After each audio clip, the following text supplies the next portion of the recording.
বাস মধ্যবিত্ত থেকে প্রবাসী সবার পছন্দের প্রথম তালিকা বাস অন্তর্ভুক্ত। বিশেষ করে মধ্যপ্রাচ্যে এর প্রয়োজনীয়তা অপরিসীম। তাই এই সকল বাসে চলাফেরায় রয়েছে নানা বাধ্যবাধকতা, নানা ধরনের নিয়মের বেড়াজালে আমরা বন্দী হয়ে যাই অহর্নিশ।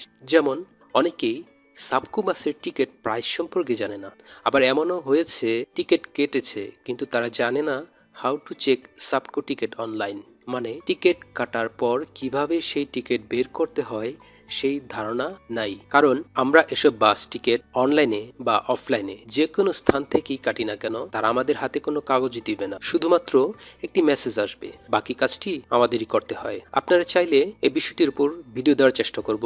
এখন আলোকপাত করা যাক অন্যান্য বিষয়টির উপর। আমাদের অনেকের কোম্পানির কাজে রিয়াদ টু জেদ্দা সহ অনেক জায়গাতে যেতে হয়, অথচ আমাদের জানা নেই সাবটকো বাস টিকিট বুকিং অনলাইনে করা যায়, মানে সে সম্পর্কে আমাদের অনেকের কোনো ধারণাই নাই। আর যদি ধারণা থাকেও তাতেও সমস্যা, কারণ ধারণা থাকার পর আরেকটি সমস্যার সম্মুখীন হতে হয়। যেমন সাবটকো বাস টাইমলাইন শিডিউল, মানে এই টাইমলাইন শিডিউলটা আমরা মিস করে যাই। এতে করে অনেকেই সাবটকো বাসে টাইম টেবিল অনুযায়ী পৌঁছাতে পারে না। এতে করে কি হয়, আর্থিকভাবে ক্ষতিগ্রস্ত হতে হয়। এছাড়া রিয়াদ বাসেস কখন কত টাকার মধ্যে যাওয়া যায় এই সকল কিছু ধোঁয়াশা থেকে যায়। শুধু কি তাই, এমন কিছু লোকের সাথে আমার দেখা হয়েছে যারা জানেই না হাউ টু রাইড সাবটকো, মানে বাসে কিভাবে চলাফেরা করতে হয়, বাসের ভিতরে কি কি নিয়ম শৃঙ্খলা মেনে চলতে হয়। যেহেতু আমরা প্রবাসে থাকি, প্রবাসে অনেকগুলো নিয়মের বেড়াজাল তৈরি করে দেওয়া আছে, যেগুলো আমরা চাইলেই ভাঙতে পারবো না। যারা বাসে ঢুকেই আমাদের দেশের মতো সামনের সিট দখল করে বসে যায়, সে জানেই না এসব সিট মহিলাদের জন্য বরাদ্দ। এতে করে নানাবিধ সমস্যার সৃষ্টি হয়। প্রবাসের মাটিতে দেশের দুর্নাম এ থেকেই সৃষ্টি হতে থাকে। তাই আমাদের জানতে হবে, উন্নত দেশে ডিজিটাল প্রযুক্তি প্রতিনিয়ত পরিবর্তনশীল, অনেক নিয়ম হঠাৎ করে পরিবর্তন হয়ে যায়, আর এমন সব পরিবর্তনের সাথে পাল্লা দিয়ে আমাদেরকে চলতে হয় এই প্রবাস জীবনে। আর এসব টুকিটাকি সমস্যা সমাধানের উপর ভিত্তি করেই আমাদের channel Yamin blogs people and culture, we are back all together. চাইলে পাশে থাকতে পারেন। আপনাদের চাহিদার উপর আমাদের চ্যানেল সবসময় সজাগ। Smart card for smartphone. এখন আসা যাক আজকের ভিডিওর মূল বিষয়ের উপর। লোকাল বাস সার্ভিস সমূহে যুক্ত হয়েছে অনলাইন বারকোড। আপনারা নিশ্চয়ই সবাই জানেন বারকোড কি। আপনি স্ক্রিনে যদি চোখ রেখে থাকেন তাহলে দেখতে পাচ্ছেন একটি বারকোড দেখা যাচ্ছে। বারকোড চাইলে তো মোবাইলে চলে আসবে না, এটাকে কিভাবে আনতে হয়, কোথা থেকে ম্যানেজ করতে হয়, বিষয়টিগুলো আমাদের জানতে হবে। আর এইসব সমাধানের ক্ষেত্রেই আমাদের আজকের এই ভিডিওটি। Saudi Arabia SAPTCO urban transport smart card for smartphone. Saudi আরবে কিভাবে আপনার স্মার্ট কার্ড স্মার্টফোনে ব্যবহার করবেন বারকোডের মাধ্যমে। আপনারা হয়তো জানেন বারকোড একটি অনলাইন কার্ড যা আপনার ফোনে থাকবে। এতে করে আপনার সুবিধা হচ্ছে আলাদাভাবে বাস কার্ড ব্যবহার করতে হবে না, আপনার হাতে ফোন থাকলেই হবে। তাহলে চলুন দেখা যাক কেন ব্যবহার করবেন। যেহেতু এটি একটি অনলাইন বারকোড, তাই এসব কার্ড নষ্ট বা হারিয়ে যাবার ভয় নেই। 1 নম্বর। 2 নম্বর হচ্ছে রিচার্জ করার জন্য ক্যাশ টাকার প্রয়োজন পড়ে না, নিজের মোবাইল দিয়েই রিচার্জ করা যায়। তবে এর জন্য আপনাকে আপনার কার্ড থাকতে হবে, ব্যাংক কার্ড, ভিসা কার্ড, কারণ এখন প্রায় 70% বা 80% মানুষের কাছে কার্ড রয়েছে, কারণ আমরা অনেকেই রেমিটেন্স পাঠাই কার্ডের মাধ্যমে। ওইসব কার্ড দিয়েও আপনি আপনার মোবাইলের মাধ্যমে এই বারকোডটি রিচার্জ করে নিতে পারেন। 3 নম্বর হচ্ছে রিচার্জে নিজের ফোন ছাড়া অন্য কোনো ডিভাইসের দরকার হয় না, মানে আপনার ফোনই এনাফ। এজন্য এই রিচার্জ করার জন্য আপনাকে অন্য কারো কাছে যেতে হবে না। অনেক সময় আমরা দেখতে পাই অনেক লোক সমাগম, এই ভিড়ের মাঝে বাসে চলে যাচ্ছে, কিন্তু আমরা টাকা ব্যালেন্স করার জন্য দাঁড়িয়ে থাকি, এই দিকে আমাদের বাসটি চলে যায়। তো এই সমস্যা আপনাকে পড়তে হবে না যদি আপনার এই বারকোডের অ্যাপসটি আপনার হাতে থাকে। এখান থেকে আপনি সাবটকো বাস কার্ডের ব্যালেন্স অ্যাড করা ও ব্যালেন্স চেক করতে পারবেন। হ্যাঁ, যদি আপনি পূর্বের সাবটকো যে নর্মাল বাস কার্ডগুলো থাকে, ওই বাস কার্ড যদি আপনার কাছে থেকে থাকে, তাহলে এই অ্যাপস থেকে আপনি জানতে পারবেন যে আপনার ওই কার্ডে কত টাকা আছে, নাম্বার দিয়ে চেক করলেই হবে। এখন চলুন দেখা যাক কিভাবে ডাউনলোড করবেন।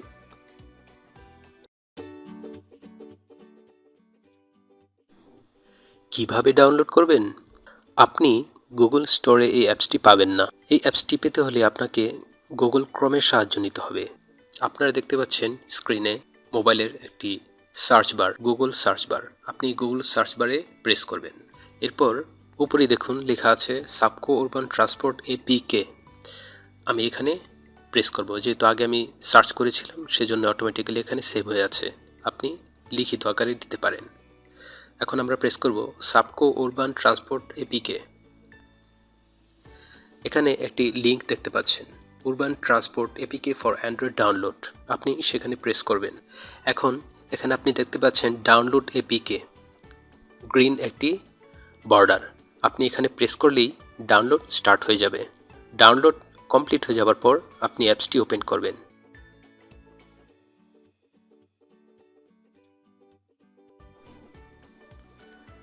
আপনার ডাউনলোড কমপ্লিট হয়ে যাওয়ার পর আপনার অ্যাপসটি যখন ওপেন করবেন ঠিক এমন একটি ইন্টারফেস আপনাকে শো করবে। যেহেতু আপনি অ্যাপস ডাউনলোড করে ফেলেছেন, এখন আপনার পরবর্তী কাজ হচ্ছে সাইন আপ করা। তাই ইন্টারফেসের প্রথম যে লেখাটি রয়েছে বাই মাই কার্ড, সেখানে প্রেস করবেন। এরপর দেখতে পাচ্ছেন লগ ইন করার জন্য বলা হচ্ছে। এখানে যদি আপনার নাম্বার থাকে, নাম্বার দিলে পাসওয়ার্ড দিলে হয়ে যাবে না। এজন্য আপনাকে নিম্নে লিখিত রেজিস্টার লেখা রয়েছে, আপনি রেজিস্টার প্রেস করবেন। প্রথমেই আপনার কাছ থেকে চাইবে আপনার ফোন নাম্বার। আপনি আপনার ফোন নাম্বারটি যুক্ত করে দিবেন, তারপর লগ ইনে দিবেন। আপনার ফোন নাম্বার যুক্ত করার পর যখন লগ ইন প্রেস করবেন তখন আপনার ফোনে একটি ওয়ান টাইম পাসওয়ার্ড যাবে, ওটিপি যাবে।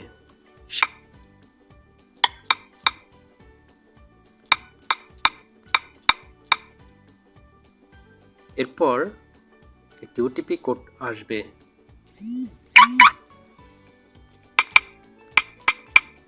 আপনি কন্টিনিউ প্রেস করবেন। এখন আপনার কাছ থেকে নতুন একটি পাসওয়ার্ড দেওয়ার জন্য অনুরোধ করা হবে। পাসওয়ার্ড চাইবে, 2টি পাসওয়ার্ড দিতে হবে। প্রথম যে পাসওয়ার্ডটি দিবেন, পরবর্তী ঠিক একই পাসওয়ার্ডটি পরের ঘরে বসিয়ে দিবেন। তারপর আপডেট দিবেন, সাথে সাথেই আপনার অ্যাপসটি সাইন আপ কমপ্লিট হয়ে যাবে। এখন আমরা দেখব সাইন আপ কমপ্লিট হয়ে যাওয়ার পর কিভাবে রিচার্জ করতে হয়।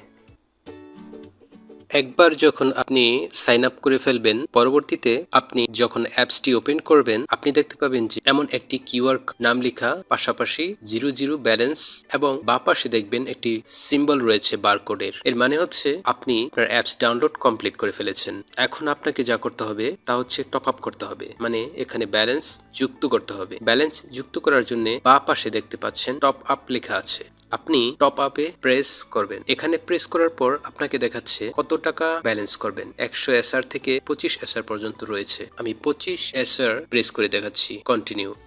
ক্রেডিট কার্ড ইনফরমেশন চাবে, ভিসা।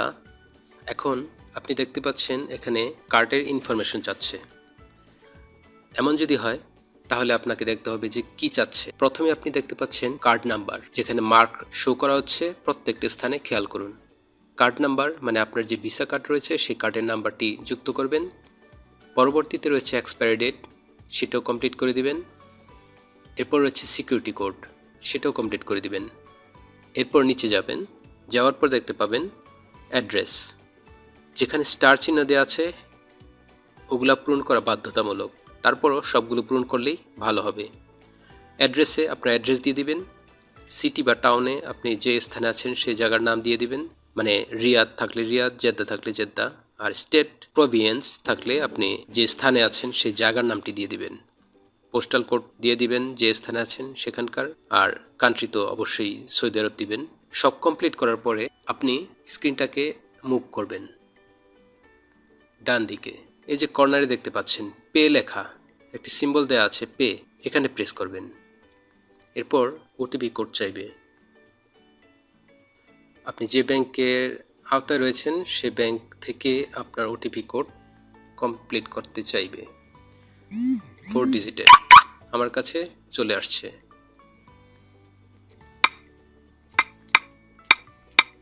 দিয়ে দিলাম, এখন সাবমিট করে দেব। যেহেতু আমার ব্যাংকে ব্যালেন্স নেই, তারা বলবে আপনার ব্যাংকে ফান্ড আনসাফিসিয়েন্ট। হ্যাঁ, লেখা আসছে সাকসেসফুল হয়নি, কারণ আমার ব্যাংকে টাকা নেই। তো সেক্ষেত্রে আপনার ব্যাংকে টাকা থাকলে সাথে সাথে ওই 25 রিয়াল কেটে নেবে। পরবর্তীতে আপনাকে যে ইন্টারফেসটা দেখাবে সেটা আপনাকে দেখাচ্ছি। এই যে দেখতে পাচ্ছেন কিউআর কার্ড 0.85 SR, এখানে আপনার ব্যালেন্সটা 25 SR চলে আসবে।